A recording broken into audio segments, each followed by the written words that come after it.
Elena, working at an elite restaurant, faced endless microaggressions that chipped away at her dignity. One Friday night, a small accidental error with a drink led to a massive public confrontation with the powerful Mr. Silas Thorne. As he coldly humiliated her, Elena was fixated on his priceless vintage watch, which, in that moment of cruelty, seemed to tick with a rhythm that felt profoundly out of sync with the reality of human decency. This initial, shocking injustice became the hook that froze her. Before we jump into today's story, don't forget to hit that subscribe button so you never miss the next one. It was Friday night, the kind of night where the air inside the prestigious Gilded Cage restaurant felt heavy with the scent of money and old unspoken rules. Elena had learned those rules quickly. She was 22, putting herself through nursing school, and her uniform, starched and impeccable, felt less like a garment and more like a permanent cloak of invisibility. Tonight, the most formidable figure in the room was Mr. Silas Thorne, a man whose net worth was so vast it felt fictional. He sat at table 7, a fortress of cold marble and colder intentions, waiting for his signature rare whiskey. Elena was navigating the treacherous dance floor of the elite, her tray held high when the accident happened. It wasn't a crash or a spill, just a slight, almost imperceptible tremor in the air as a passing junior associate, too busy trying to look important, clipped her elbow. The movement was enough to send a single, dark bead of condensation rolling down the side of Mr. Thorne's crystal glass and onto the edge of his immaculate white linen napkin. It was nothing. A drop that could be instantly replaced, forgotten, or ignored. But nothing was ever ignored at table 7. Thorne paused. A slow, deliberate movement that commanded the silence of the entire section. He didn't look at the small watermark. He looked at Elena, and not at her eyes, but at the empty space above her shoulder, as if addressing a wall. The purpose of this establishment, his voice was a low, chilling monotone, is precision. Your carelessness suggests a fundamental lack of respect for my time, and therefore, my presence. The humiliation was instantaneous, a hot, tight knot in Elena's stomach. She began to apologize, a flood of practiced, subservient phrases already forming on her tongue. But then, her gaze snagged on the object of his own cold precision, a vintage Patek Philippe watch strapped to his wrist.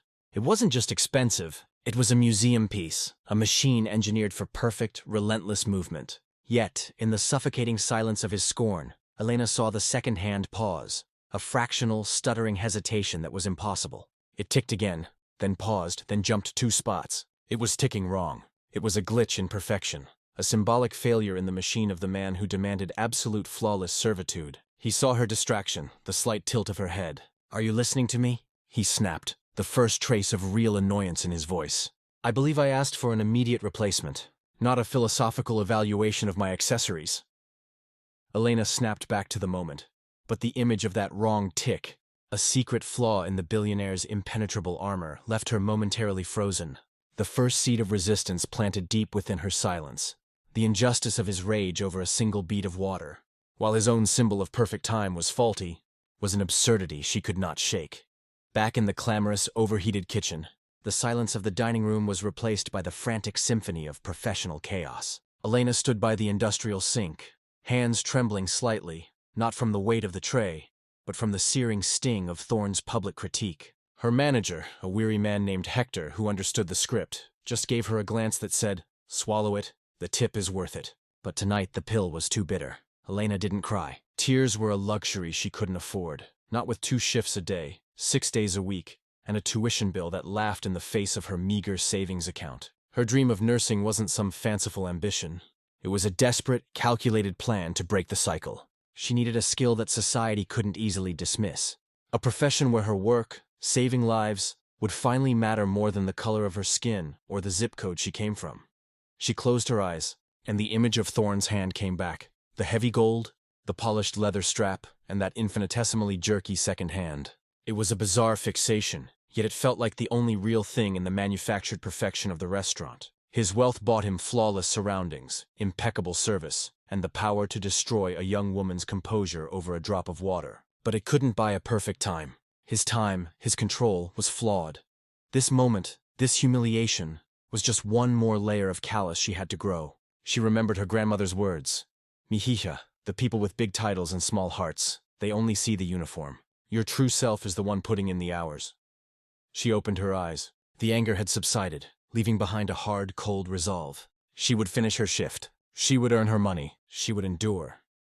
But as she stepped back onto the floor, she noticed something she hadn't before. On the marble floor, near table 7, lay a small, dark object. It wasn't a coin or a piece of cutlery. It was a micro SD card, no bigger than her thumbnail. It must have slipped out of the junior associate's jacket pocket when he bumped her. She quickly scooped it up, her mind already moving on to the next order. It was just trash. Yet, the memory of the freezing humiliation and the wrong watch made her pause. The card felt significant, like a tiny secret dropped into her path by fate itself. She slipped it into the small, hidden pocket of her apron. Back in her cramped, shared apartment, the micro SD card lay on her battered wooden desk, an ugly, insignificant piece of plastic surrounded by heavy textbooks and half-empty coffee mugs. Curiosity, the only thing that managed to pierce her bone-deep exhaustion, urged her on. She found an old card reader and inserted the chip. The file names were cryptic, a dense jargon of corporate shorthand and dates. They were clearly not meant for public eyes. Initially, it was just confusing, but as she opened one file after another, connecting the dots, geographical coordinates, water quality reports, budgeted damage control expenses, a terrifying picture began to form. Mr. Thorne's conglomerate wasn't just efficient, it was ruthlessly destructive. The data outlined a calculated plan to bypass safety, regulations, and cover up the toxic contamination of a water source near a major development project, a project located right next to the affordable housing community where her aunt and cousins lived. The injustice she felt earlier, the slight personal humiliation over a wet napkin, was nothing compared to this vast systemic cruelty. His coldness wasn't just directed at a waitress. It was directed at entire communities, entire livelihoods. The realization hit her with the force of a physical blow. The watch hadn't just been ticking wrong. Thorne's entire moral clock was broken. Elena looked at the screen, then at the clock on her wall. It was 3 a.m. She could delete the files, toss the card, and return to her invisibility. Her silence would protect her. Her intervention could cost her everything: her job, her education, perhaps even her safety. Thorne had the power to crush her with a single phone call. But then, she thought of the shame she felt when he looked through her, and she thought of her aunt, whose hard-won health was already precarious. The choice became agonizingly clear. She could not walk away. The card in her hand was no longer a piece of forgotten trash. It was a weapon for truth. The suspense was paralyzing. If she went public, she would be challenging the highest levels of power. But if she stayed silent, she would be contributing to the slow-motion ruin of her own people. Elena knew she couldn't trust the system to fix this. It had to be done differently.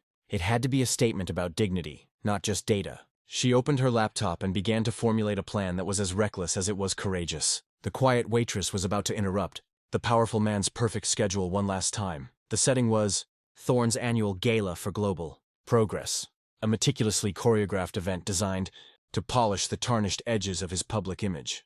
Elena hadn't crashed the party. She had accepted a double shift, using her invisibility as her greatest asset. She wore the same starched uniform, but tonight she carried a different kind of burden on her tray. The card was gone, the data secured, but in its place she carried the most potent tool of all: the truth. If you enjoy this story, make sure to hit that subscribe button and give this video a like. Mr. Thorne was mid-speech, pontificating from a glittering podium about ethical infrastructure and investing in the future. The room was a sea of admiring, wealthy faces. This was the moment, the crucial high-stakes time that her conscience had scheduled.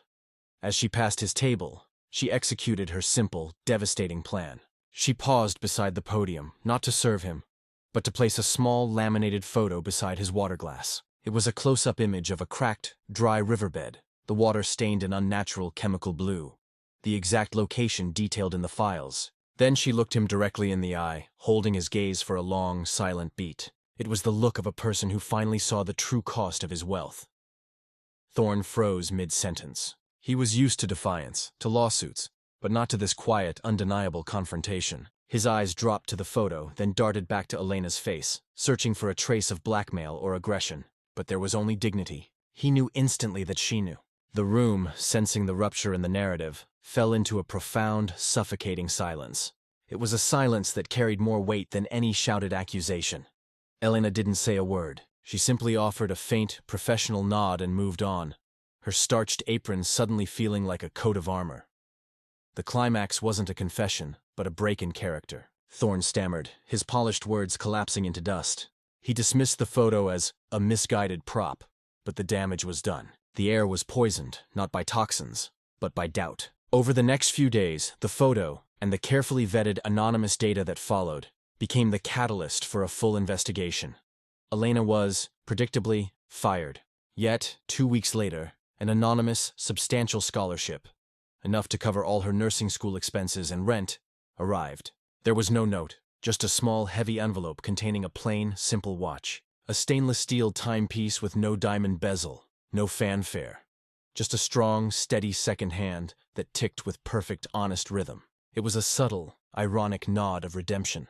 A quiet acknowledgement that while the billionaire's expensive time had failed him, the waitress's courageous time had saved others. True power, she realized, wasn't about the watch on your wrist or the money in your vault. It was about the moment you decide your humanity is non-negotiable, and you have the courage to set the clock of justice straight. That was a time worth keeping.